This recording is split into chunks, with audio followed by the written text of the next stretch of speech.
Hello friends, welcome back to my channel Mahid tutorial. उम्मीद है आप लोग अच्छे होंगे।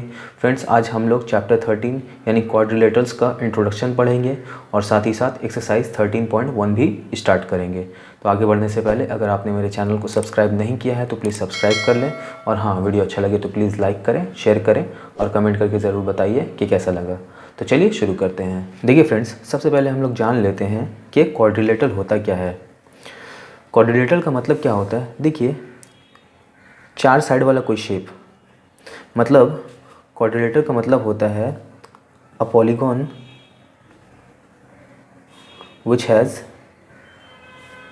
Has four sides is called a quadrilateral.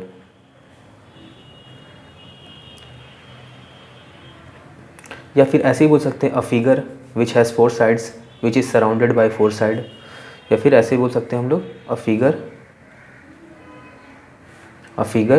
Which is surrounded by four sides is called quadrilateral. ठीक है, जिसका शेप बेसिकली ऐसा टाइप का होता है। अब देखिए, क्वाड्रिलेटरल तो हम लोग समझ गया, लेकिन क्वाड्रिलेटरल होने के लिए कुछ कंडीशंस है। क्वाड्रिलेटरल का क्या क्या फीचर्स होता है वो हम लोग समझ लेते हैं कि अगर कोई चीज़, कोई फिगर अगर क्वाड्रिलेटरल है तो उसमें क्या क्या चीज़ होना चाहिए। एक number, it should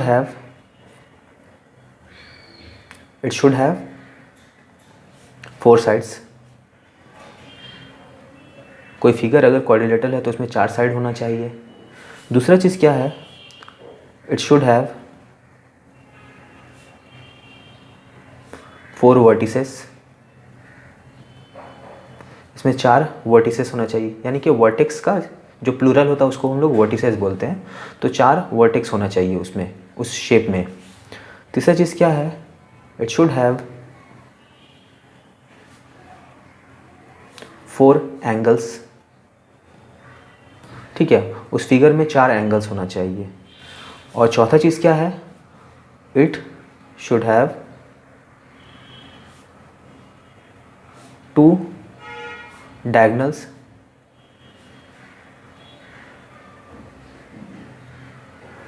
inside it. मतलब उसके अंदर दो डायगोनल्स होना चाहिए उस फिगर के अंदर। जैसे कि मान लेते हैं एक हम लोग फिगर बनाएं, ये एक क्वाड्रिलेटरल है क्योंकि इसमें चार साइड हो गया। देखिए, एक साइड, दो साइड, तीन साइड, चार साइड हो गया। एक कंडीशन को फुलफिल कर दिया। दूसरा चीज़ क्या है, it should have four vertices. Vertex मतलब क्या होता है, जब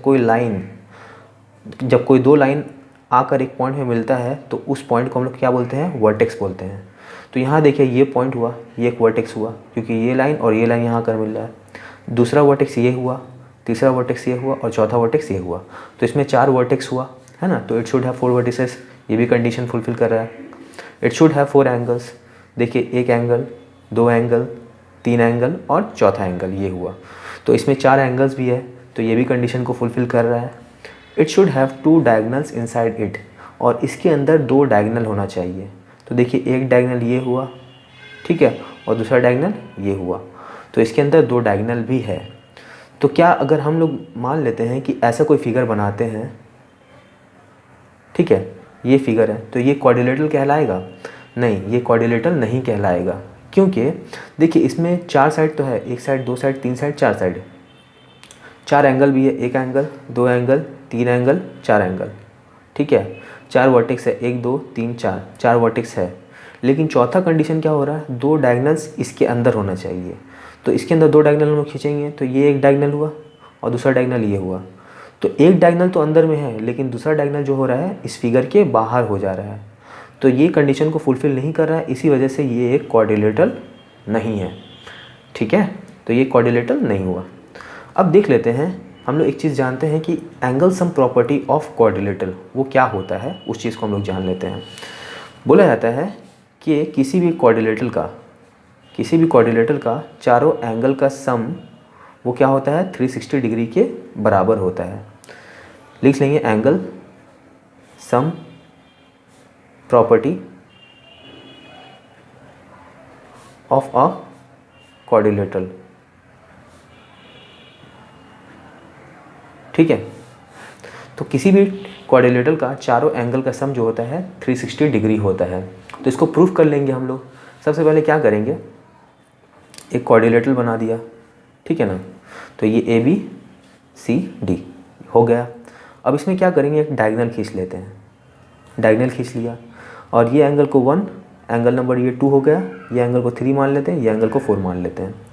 तो अगर हम लोग देखें पहले, ये जब डायगोनल खींचा तो ये एक ट्रायंगल बन गया, ये एक ट्रायंगल बन गया, ट्रायंगल ए बी सी और ट्रायंगल बी सी डी, ठीक है ना। दोनों एक अलग अलग ट्रायंगल बन गया। तो लिखेंगे in triangle A B C triangle में ये एंगल ए प्लस ये एंगल 1 है, एंगल बी तो दोनों एंगल को लेकर है, सिर्फ इसको मानेंगे तो एंगल 1 हुआ, एंगल 1 प्लस ये एंगल 3 है ना। इन तीनों का सम 180 डिग्री होना चाहिए, क्योंकि हम लोग जानते हैं angle sum property of a triangle, मतलब तीनों एंगल का जो सम होता है ट्रायंगल में वो 180 डिग्री के बराबर होता है। Angle sum property of triangle है ना, ये चीज़ हुआ। ये इक्वेशन 1 मान लेते हैं इसको। उसी तरह in triangle B C D के अंदर ये एंगल 2 प्लस ये एंगल 4 प्लस एंगल डी, इन तीनों का सम भी 180 डिग्री होना चाहिए, है ना। कैसे, angle sum property of triangle, ठीक है। अब क्या करेंगे, दोनों इक्वेशन को हम लोग ऐड कर लेते हैं। एडिंग इक्वेशन 1 एंड 2, ठीक है। तो दोनों इक्वेशन को ऐड करेंगे तो क्या हो जाएगा, ये angle A plus angle 1 plus angle 3, angle A plus angle 1 plus angle 3, ठीक है। और यहाँ से कितना ऐड हुआ, angle 2 plus angle 4 plus angle D, ठीक है। तो ये दोनों ऐड कर दिया। अब ये दोनों ऐड करेंगे इज इक्वल टू लिखकर 180 प्लस 180, तो ये क्या हो जाएगा, एंगल ए एंगल 1, देखिए एंगल 1 और एंगल 2 दोनों का सम बराबर एंगल बी के बराबर होगा। तो ये एंगल 1 और एंगल 2 दोनों के सामने प्लस है, तो दोनों को जब जोड़ देंगे तो क्या हो जाएगा, एंगल बी के बराबर हो जाएगा, है ना। तो इन दोनों के बदले में एंगल बी लिखा। उसी तरह एंगल 3 और एंगल 4, तो ये दोनों एंगल का सम एंगल सी है ना। तो इन दोनों के बदले में एंगल सी लिख सकते हैं, इन दोनों के बदले में angle C plus angle D, ठीक है ना। तो angle A plus angle B plus angle C plus angle D, इन चारों एंगल का सम ये दोनों को ऐड करेंगे तो 360 हो जाएगा। तो ये मैंने क्या किया, प्रूफ कर दिया। तो एंगल सम प्रॉपर्टी के हिसाब से जो किसी भी क्वाड्रिलेटरल का चारों एंगल का सम 360 डिग्री होना चाहिए, जिसको मैंने थ्योरम के ज़रिए प्रूव कर दिया, ठीक है। अब हम लोग पढ़ेंगे types of quadrilateral, types of a quadrilateral, ठीक है ना। तो देखिए क्वाड्रिलेटरल को हम 2 टाइप में डिवाइड कर सकते हैं। पहला टाइप क्या होता है, 1 pair of opposite sides are parallel, मतलब इस क्वाड्रिलेटरल का सिर्फ एक जोड़ा जो ऑपोजिट साइड का होता है, एक जोड़ा वो पैरेलल होता है, जैसे कि ट्रेपेजियम। कैसा शक्ल होता है ट्रेपेजियम का, ये। तो ट्रेपेजियम का सिर्फ एक जोड़ा यानी एक पेयर ऑफ ऑपोजिट साइड, तो ये एक साइड हुआ, ये एक साइड हुआ, तो ये एक जोड़ा हुआ, एक पेयर हुआ, तो ये साइड और ये साइड एक दूसरे का पैरेलल है, बाकी ये साइड पैरेलल नहीं है, ठीक है ना। तो ये क्या हुआ, 1 pair of opposite sides are parallel, तो ये एक ट्रेपेजियम हुआ, ये एक टाइप का अलग टाइप का क्वाड्रिलेटरल हुआ। और दूसरा टाइप क्या है, 2 pair of opposite sides are parallel, जिसका एग्जाम्पल हुआ पैरेललोग्राम, ठीक है ना। मतलब पैरेललोग्राम में कोई 2 साइड 2 पेयर होता है, ऑपोजिट साइड का 2 पेयर, वो एक दूसरे का पैरेलल होता है। जैसे कि ये एक दूसरे का पैरेलल है, तो एक पेयर हो गया, ये और ये भी एक दूसरे का पैरेलल है, तो ये दूसरा पेयर हुआ। तो एक पेयर और दो पेयर, यानी दोनों ऑपोजिट साइड का जो पेयर होता है वो एक दूसरे का पैरेलल होता है, तो उसको हम लोग क्या बोलते हैं, पैरेललोग्राम। ठीक है, ये ट्रैपेजियम हुआ। ट्रैपेजियम में सिर्फ एक पेयर ऑफ ऑपोजिट साइड क्या होता है, पैरेलल होता है। और दूसरा टाइप है पैरेललोग्राम, जिसमें दो पेयर ऑपोजिट साइड का पैरेलल होता है। ठीक है, और तीसरा क्या चीज़ होता है, काइट। काइट में क्या होता है हम लोग का, ये भी एक तरह का क्वाड्रिलेटरल है। काइट में ही होता है कि इसका एडजेसेंट साइड जो होता है एक दूसरे के इक्वल होता है। जैसे ये और ये एक दूसरे का इक्वल है, अगल बगल जो जुड़ा हुआ है, और ये साइड एक दूसरे का इक्वल है। ठीक है ना, ये साइड एक दूसरे का इक्वल है, और ये साइड एक दूसरे का इक्वल है। ठीक है, और कोई एक पेयर जो होता है दूसरा पेयर से बड़ा होता है, बराबर नहीं होगा काइट में। जैसे कि यहाँ पर ये दोनों साइड जो है छोटा लग रहा है इससे, इन दोनों साइड से, है ना। तो कोई एक पेयर जो होता है ये दूसरे वाले पेयर से छोटा होता है, तो ये पेयर जो होता है ये इस पेयर से छोटा है। ठीक है, और दूसरा चीज़ क्या है कि दोनों एडजेसेंट साइड जो होता है एक दूसरे का इक्वल होता है। जैसे कि ये इसके बराबर है, ये इसके बराबर है, तो इसको बोलते हैं काइट। ठीक है, तो ये हम लोग 3 टाइप का क्वाड्रिलेटरल पढ़े हैं। अब इसमें भी एक सब टाइप होता है, जैसे कि पैरेललोग्राम।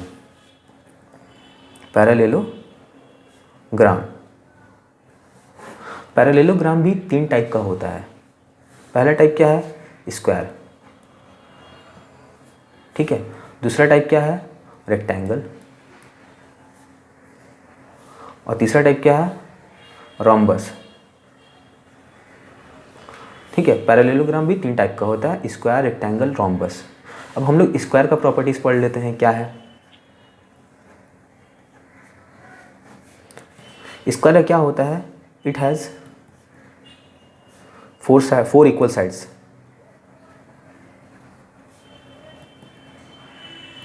इसका 4 इक्वल साइड होता है। जैसे कि स्क्वायर का एक शेप बना देते हैं हम, 4 इक्वल साइड, ये चारों side equal. It has 4 equal angles which is 90 degree. इसमें 4 एंगल होता है और चारों एंगल इक्वल होता है, और हर एक एंगल का जो डिग्री होता है, मेजरमेंट होता है, वो 90 डिग्री होता है। ये 90, ये 90, ये 90 और ये 90। ठीक है, तीसरा, it has 2 equal angles, equal diagonal. इसमें 2 डायगोनल होता है, ये डायगोनल, ठीक है ना, और ये डायगोनल। तो ये दोनों डायगोनल एक दूसरे का इक्वल होता है। कि मान लेते हैं अगर ये डायगोनल का मेरा लेंथ अगर 5 सेंटीमीटर है, तो ये वाला डायगोनल का भी लेंथ 5 सेंटीमीटर ही होगा। ठीक है, तो इट हैज़ 2 इक्वल डायगोनल्स। और चौथा चीज़ क्या है, when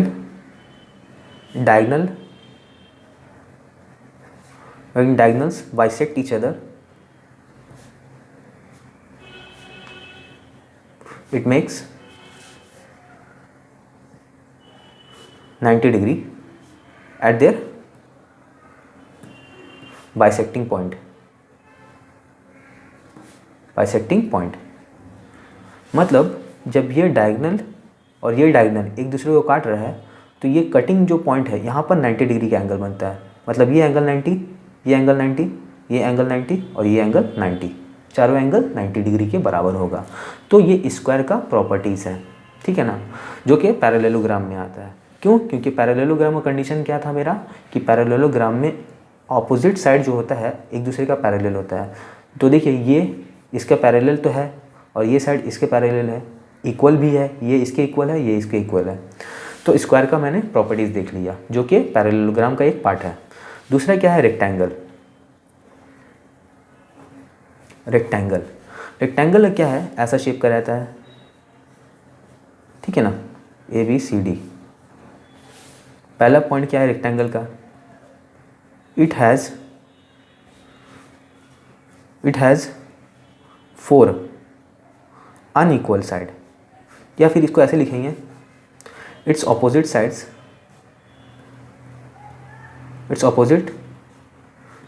are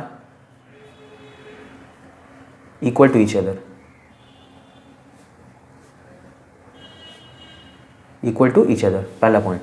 मतलब ये साइड एक दूसरे का इक्वल है और ये साइड एक दूसरे का इक्वल है ना। चारों साइड इक्वल नहीं है, ये इसके इक्वल है, जैसे कि ये अगर 5 है तो ये 5 हुआ, ये अगर 3 है तो ये भी 3 हुआ, चारों साइड इक्वल नहीं होगा। तो ये रेक्टेंगल का एक फीचर है। दूसरा पॉइंट क्या है, it has 4 equal angles that is 90 degree. इसमें भी 4 एंगल होता है और चारों एंगल क्या होता है, 90 डिग्री के बराबर होता है। ठीक है। तीसरा पॉइंट क्या है इसका, इट हैज़ 2 इक्वल डायगनल्स। इसका भी 2 बराबर डायगनल होता है, यानी कि ये डायगनल और ये डायगनल। ठीक है। तो अगर ये डायगनल का मान लीजिए 8 सेंटीमीटर इसका लेंथ है, तो इस डायगनल का भी लेंथ 8 सेंटीमीटर ही होगा। तो ये इसका भी अंदर का जो डायगनल होता है वो दोनों बराबर होते हैं। और चौथा है, इसमें भी क्या होता है, बाइसेक्टिंग पॉइंट जो होता है डायगनल का, यहाँ पर 90 डिग्री का एंगल बनता है चारों पॉइंट। तो it has 90 degree angle at their bisecting point of diagonal। मतलब इसमें भी डायगनल का बाइसेक्टिंग पॉइंट में 90 डिग्री का एंगल बनता है चारों तरफ में। ठीक है। तो ये रेक्टेंगल का फीचर्स हुआ। अब हम लोग किसका फीचर्स पढ़ेंगे, रोम्बस का। रोम्बस, तो देखिए रोम्बस का शक्ल कैसा होता है, ऐसा टाइप का होता है, ऐसा लिख सकते हैं या फिर ऐसा। इसको आप काइट मत समझिए। काइट में क्या होता है, कोई एक पेयर जो होता है साइड का वो दूसरे पेयर से बड़ा होता है, लेकिन रोम्बस का क्या है, रोम्बस का चारों साइड इक्वल होता है। ठीक है ना, खाली थोड़ा टिल्टेड होता है। तो हम लोग फीचर पढ़ लेते हैं। पहला number feature, it has 4 equal sides. 4 equal sides. ठीक है। अब देखिए एक चीज़ में आप लोग कंफ्यूज मत होइएगा कि मैम तो ये सब पैरेललोग्राम के अंडर में आ रहा है, तो इसका मतलब ये है कि इसका ये साइड आपस में पैरेलल होगा, ये साइड आपस में पैरेलल होगा, रेक्टेंगल का भी और स्क्वायर का भी। इसमें कंफ्यूज मत होइएगा। ठीक है। तो मैं इसी वजह से नहीं बता रहा हूँ वो सब चीज़, एक चीज़, क्योंकि ये पैरेललोग्राम के कैटेगरी में आ रहा है, तो वो फीचर्स तो इसमें पाया जाएगा ही, है ना। तो इट हैज़ 4 इक्वल साइड्स, यानी कि इसका चारों साइड जो होता है इक्वल होता है। अगर ये 5 है तो ये भी 5 होगा, ये भी 5 होगा और ये भी 5 होगा, 5 सेंटीमीटर। दूसरा पॉइंट क्या है, इसका जो एंगल होता है, सब एंगल आपस में बराबर नहीं होता है, मतलब ऑपोजिट एंगल बराबर होता है। अगर ये एंगल मान लीजिए कि 45 डिग्री का है तो ये एंगल भी 45 डिग्री का होगा। और ये एंगल क्या होगा, ये दोनों एंगल, कोई एक पेयर जो ऑपोजिट एंगल का एक पेयर होता है ना, वो क्या होता है, इसका अक्यूट एंगल होता है। और दूसरा पेयर जो होता है वो क्या होता है, ऑब्ट्यूज एंगल होता है। जैसे कि ये अगर 45 है तो ये 45 हुआ। तो हम लोग जानते हैं कि किसी भी पैरेललोग्राम का चारों एंगल का सम 360 डिग्री होता है। तो 360 डिग्री में से अगर एक पेयर हम लोग माइनस कर देंगे, जैसे कि यहाँ पर 45 है, 90 अगर, तो कितना बचा, 270। तो इन दोनों का सम क्या होगा, ऑब्ट्यूज एंगल का सम के बराबर होगा, है ना। तो ये चीज़ आप जान लीजिए कि इसमें कोई 2 एंगल जो होता है ऑब्ट्यूज होता है और कोई 2 एंगल जो होता है वो क्या होता है, ये ऑब्ट्यूज होता है। 2 एंगल अक्यूट होता है और 2 एंगल ऑब्ट्यूज होता है। ठीक है। तो इसका ऑपोजिट एंगल्स आर इक्वल। ठीक है। इसमें रोम्बस में ऑपोजिट एंगल क्या होता है, इक्वल होता है। तीसरा पॉइंट क्या होता है, इसका डायगोनल क्या होता है, डायगोनल मे बी इक्वल हो भी सकता है इसका डायगोनल, और मे नॉट बी। मतलब इनका डायगोनल जो होता है रोम्बस का, वो बराबर आपस में हो भी सकता है और नहीं भी हो सकता है। कोई ज़रूरी नहीं कि बराबर हो और कोई ज़रूरी ये भी नहीं है कि बराबर ना हो। ठीक है। और चौथा चीज़ क्या है, ये डायगोनल जो होता है बाइसेक्टिंग पॉइंट में, diagonal make 90 degree at there bisecting point.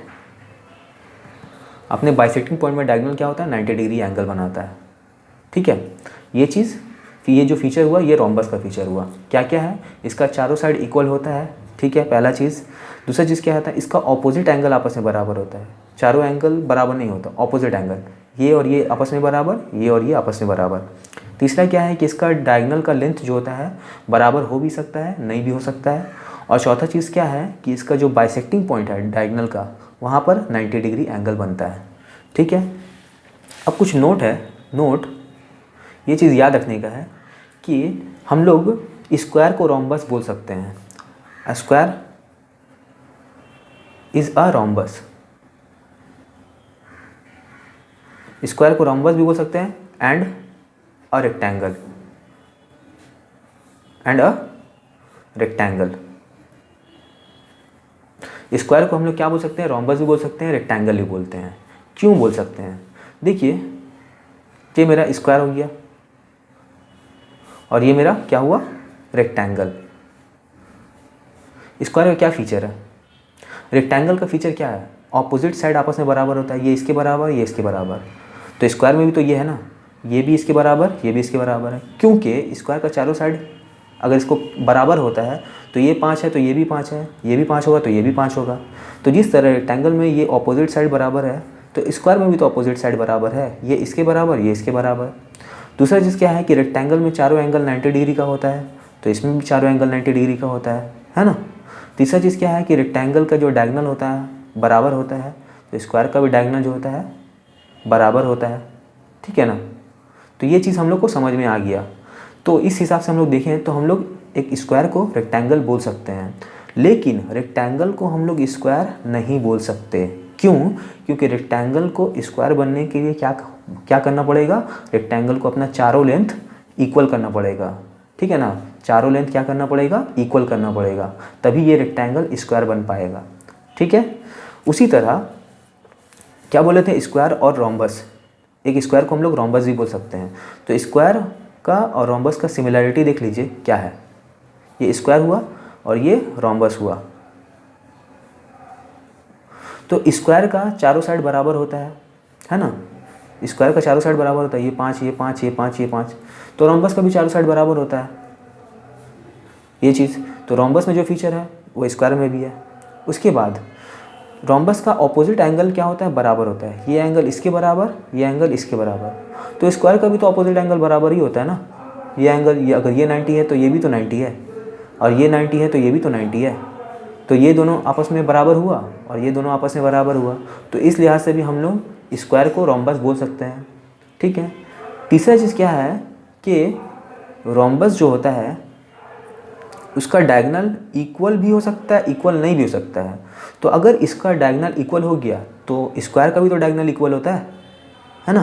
तो इस लिहाज से भी एक स्क्वायर को हम लोग रोम्बस बोल सकते हैं, है ना।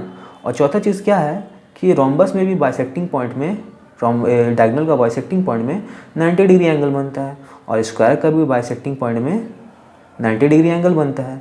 तो ये चारों कंडीशन से हम लोग बोल सकते हैं कि एक स्क्वायर जो होता है वो रोम्बस होता है। लेकिन रोम्बस को स्क्वायर होने के लिए इसका चारों एंगल 90 डिग्री का होना चाहिए। ये एंगल, ये एंगल, ये एंगल, ये एंगल, ठीक है ना, तभी ये स्क्वायर बन पाएगा।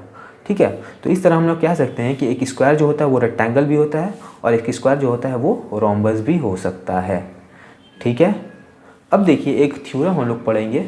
क्या थ्योरम है कि एक पैरेललोग्राम है।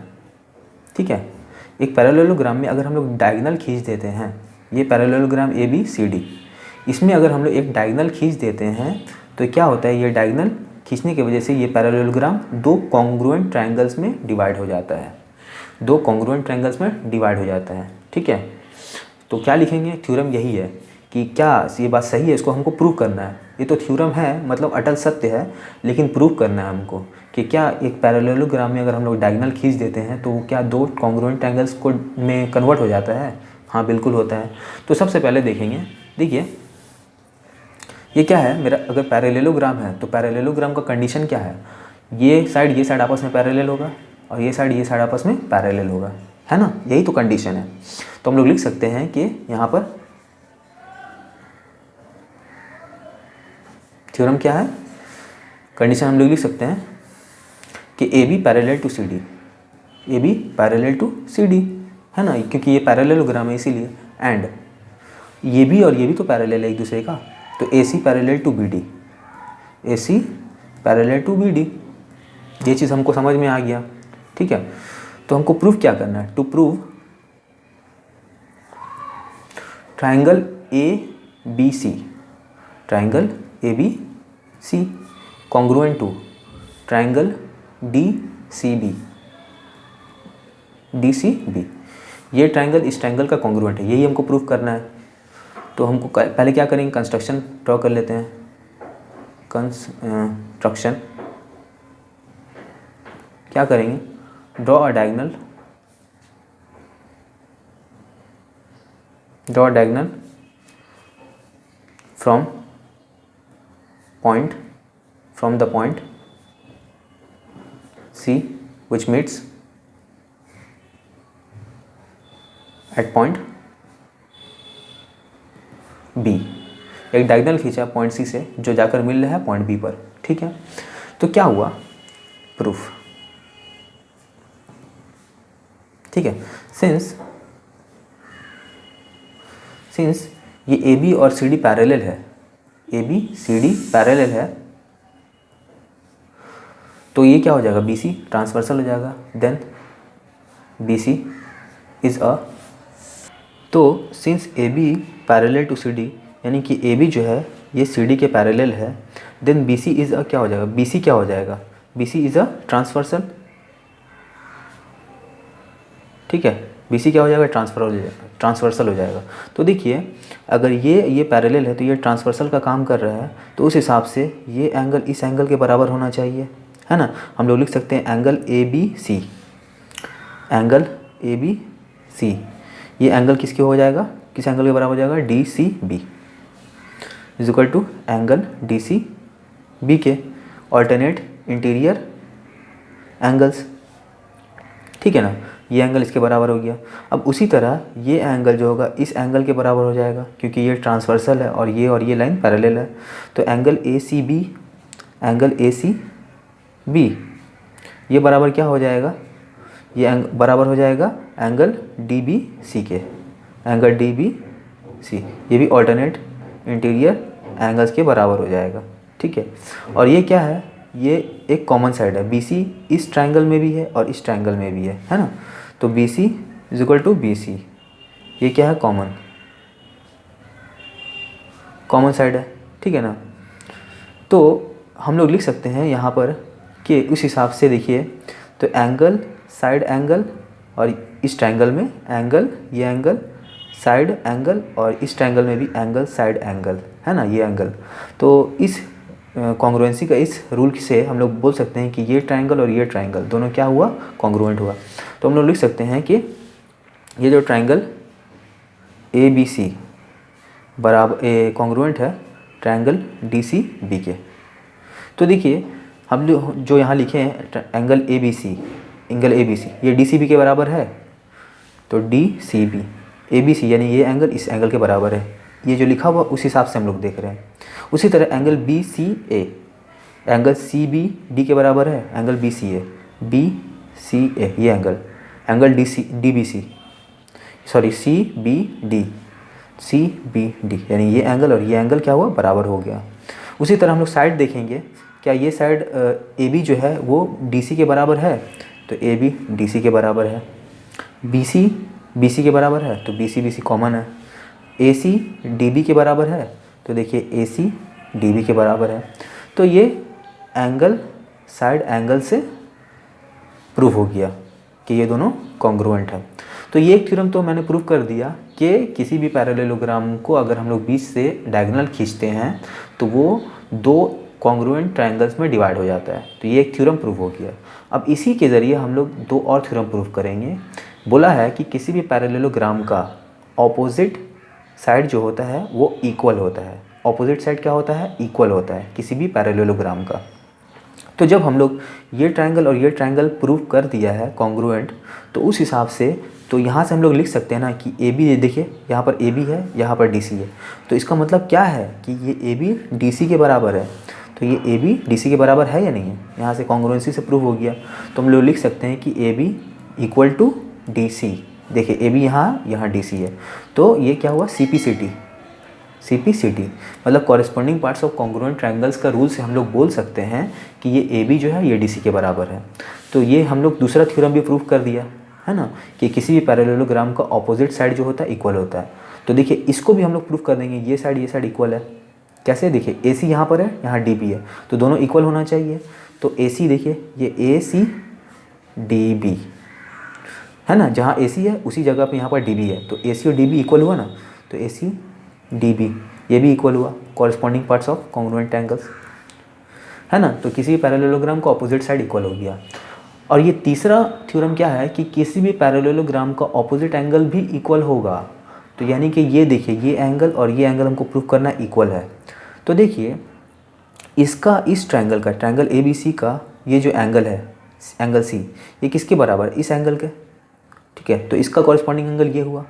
उसी तरह ये एंगल इक्वल है, तो इसका कॉरेस्पॉन्डिंग ये एंगल हुआ। तो बचा कौन सा, ये और ये। तो by C P C T हम लोग ये भी कह सकते हैं कि ये एंगल और ये एंगल इक्वल होगा। तो हम लोग लिख सकते हैं एंगल बी ए सी बराबर angle B D C by C P C T. Corresponding parts of congruent triangles के हिसाब से जब ये दोनों ट्रायंगल को कॉन्ग्रुएंट प्रूफ कर दिया, तो सी पी सी टी से के हिसाब से ये दोनों एंगल भी इक्वल होगा। तो ये भी चीज़ मैंने प्रूव कर दिया है कि किसी भी पैरेललोग्राम का ऑपोजिट एंगल भी इक्वल होता है, ऑपोजिट साइड भी इक्वल होता है। अब आप बोल सकते हैं कि सर मैंने तो यहाँ दिखाया है, तो ये एंगल क्या हुआ, ये एंगल भी इक्वल होना चाहिए। हाँ, ये एंगल और ये एंगल भी इक्वल होगा। जब हम लोग डायगोनल यहाँ से खींचेंगे, ये वाला लाइन हटा देंगे, तो ये डायगोनल यहाँ से खींचेंगे ना, तो ये एंगल और ये एंगल को भी हम लोग इक्वल प्रूव कर सकते हैं। तो ये 3 थ्योरम मैंने ही बताया। पहला क्या थ्योरम बताया कि किसी भी पैरेललोग्राम को अगर बीच से डायगोनल खींचते हैं तो वो 2 कॉन्ग्रुएंट ट्रायंगल्स में डिवाइड करता है। ये ट्रायंगल एक दूसरे का कॉन्ग्रुएंट होगा। दूसरा चीज़ क्या है कि किसी पैरेललोग्राम का 2 इक्वल साइड जो होता है, मतलब ऑपोजिट साइड जो होता है वो इक्वल होता है, वो चीज़ प्रूफ किया। और तीसरा चीज़ क्या प्रूफ किया कि किसी भी पैरेललोग्राम का ऑपोजिट एंगल भी एक दूसरे का इक्वल होता है। ठीक है, तो मैंने ये 3 थ्योरम प्रूफ कर दिया है। बाकी का जब हम लोग सॉल्व करेंगे क्वेश्चंस, तब उस वक्त मैं आपको एक्सप्लेन कर दूंगा अदर थ्योरम। अब हम लोग क्या करेंगे, एक्सरसाइज को स्टार्ट करेंगे। एक्सरसाइज 13.1। ठीक है, देखिए फ्रेंड्स, एक्सरसाइज 13.1 का क्वेश्चन नंबर 1 क्या बोल रहा है। 3 angles of a quadrilateral are respectively equal to 110 degree, 50 degree and 40 degree. मतलब एक क्वाड्रिलेटरल है, ठीक है।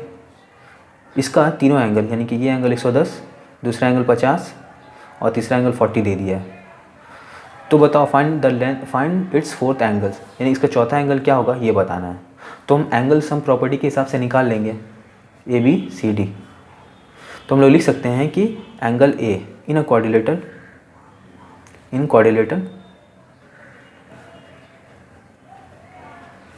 A B C D, quadrilateral A B C D में angle A plus angle B plus angle C plus angle D, इनका sum 360 degree होना चाहिए by angle sum property of quadrilateral. ठीक है, तो एंगल ए को हम लोगों ने क्या माना है, 110 माना है, तो 110 लिख देते हैं प्लस।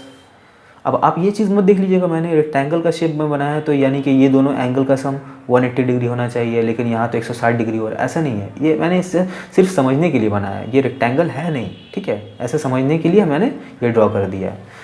तो ये मेरा एंगल ए जो हुआ 110 डिग्री हुआ, एंगल बी क्या हुआ मेरा 40 डिग्री, एंगल सी क्या है मेरा 50 डिग्री, एंगल डी नहीं पता, बराबर 360 डिग्री। सबको ऐड कर देंगे, 110 40 150, ठीक है, 150 50 200, ठीक है, 200 डिग्री प्लस एंगल डी बराबर 360 डिग्री। ठीक है, अब ये 200 उस तरफ चला जाएगा, तो एंगल डी बराबर 360 माइनस 200 डिग्री, तो क्या हो जाएगा 160 डिग्री। ये मेरा आंसर हुआ। ठीक है, अगला क्वेश्चन क्या है देखते हैं। देखिए क्वेश्चन नंबर 2 क्या बोला है, in a quadrilateral A B C D, एक क्वाड्रिलेटरल मैं बना लेता हूँ A B C D. The angles A B C D are in the ratio 1:2:4:5। अब इन तीनों ये चारों एंगल का रेशियो दे दिया है, ठीक है, 1:2:4:5। Find the measures of each angles of a quadrilateral. तो हमको इसका एग्जैक्ट मेजरमेंट पता करना है हर एक एंगल का, ठीक है। तो हम लोग लिख सकते हैं in quadrilateral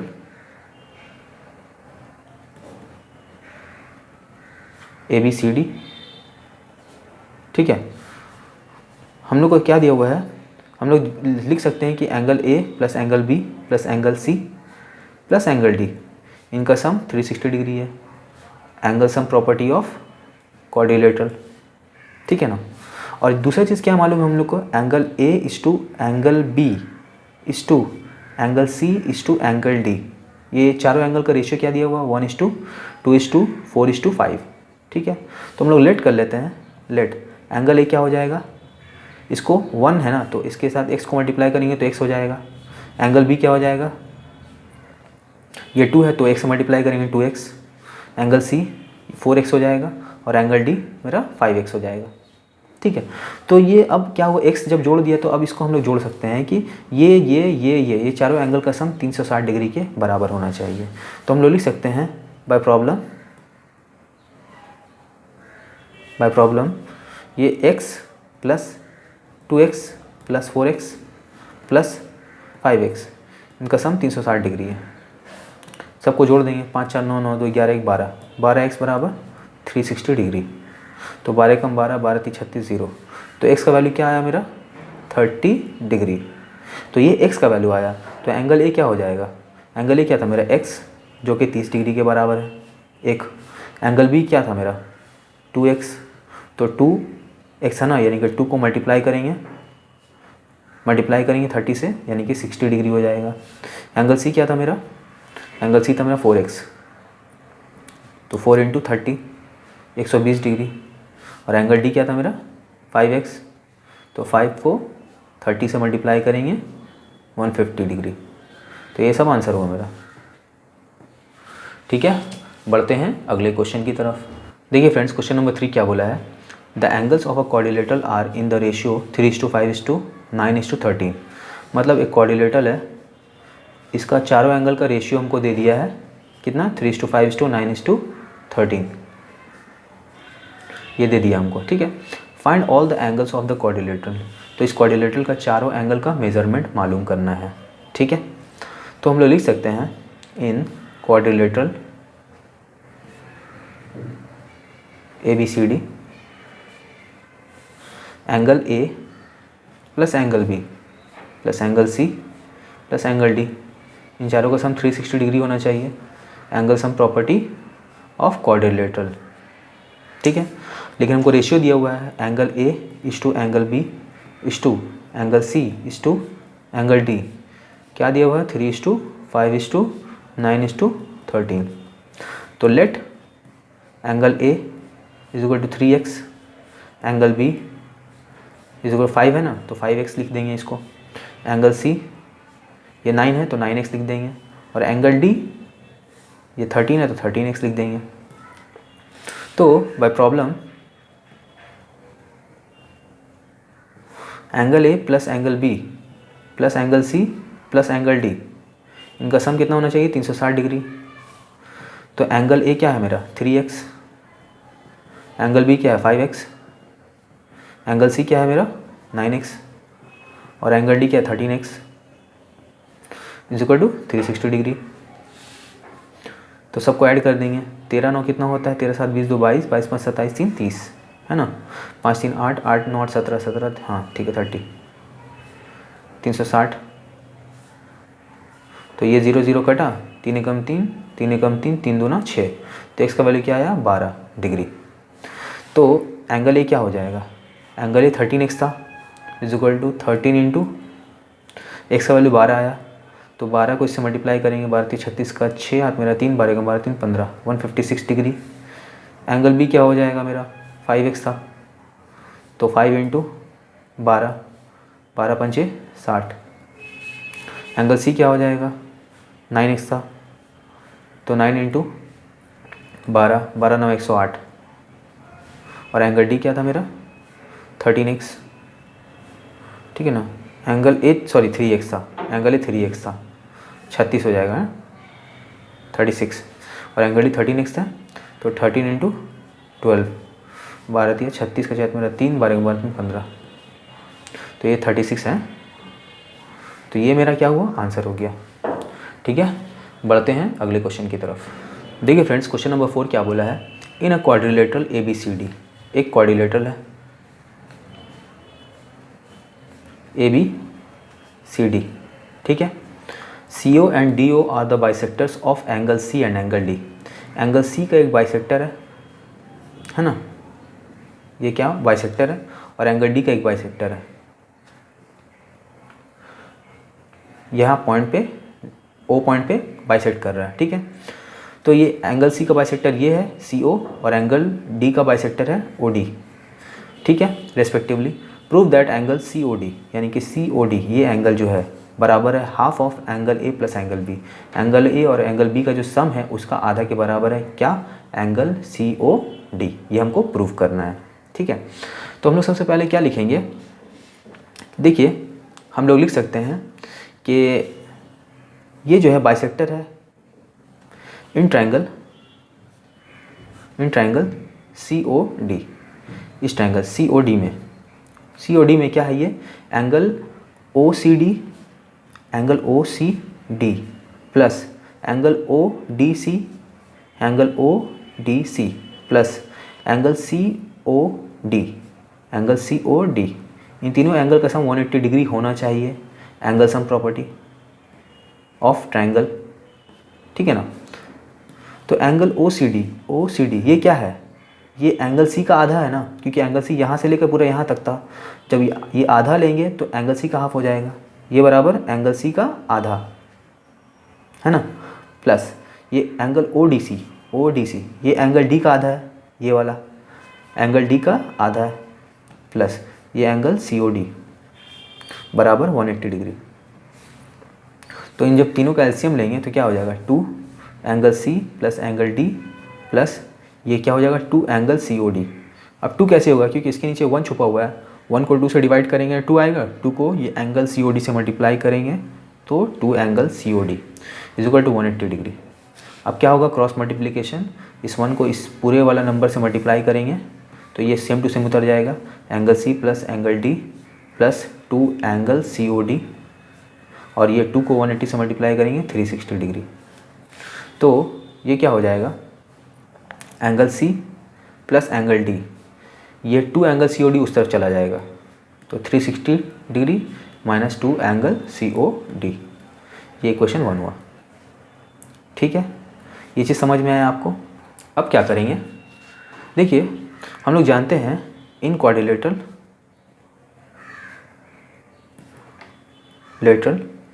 ABCD, angle A plus angle B plus angle C plus angle D, इन चारों का सम क्या होगा, 360 degree, angle sum property of quadrilateral, ठीक है ना। तो angle A plus angle B ये तो उतरा। देखिए angle C plus angle D का सम क्या है, इसके बराबर है, तो इसके बदले में हम लोग क्या लिखेंगे, इसको लिख देंगे, ठीक है, प्लस ये क्या हो जाएगा 360 डिग्री माइनस 2 एंगल COD बराबर 360 डिग्री, ठीक है। अब ये 360 डिग्री जब उस तरफ जाएगा तो माइनस हो जाएगा, तो डायरेक्ट काट दे रहे हैं हम, है ना। तो ये क्या बचा, angle A plus angle B, और ये माइनस 2 एंगल COD उस तरफ जाएगा तो पॉजिटिव हो जाएगा, तो 2 एंगल COD, ठीक है। तो हमको सिर्फ एंगल COD दिखाना है, तो ये 2 इसके नीचे आ जाएगा, तो angle A plus angle B upon 2 हो जाएगा बराबर एंगल COD। तो इसको हम लोग कैसे लिख सकते हैं, इसको हम लोग लिख सकते हैं ना, हाफ ये angle A plus angle B, ऐसे भी लिख सकते हैं। जब 1 को इससे मल्टीप्लाई कर देंगे तो वापस से ऐसा आ जाएगा और नीचे में 2 आ जाएगा, तो half angle A plus angle B बराबर एंगल COD। सजा के लिखेंगे तो ऐसे लिख देंगे, एंगल COD बराबर half of angle A plus angle B। Proved, ठीक है।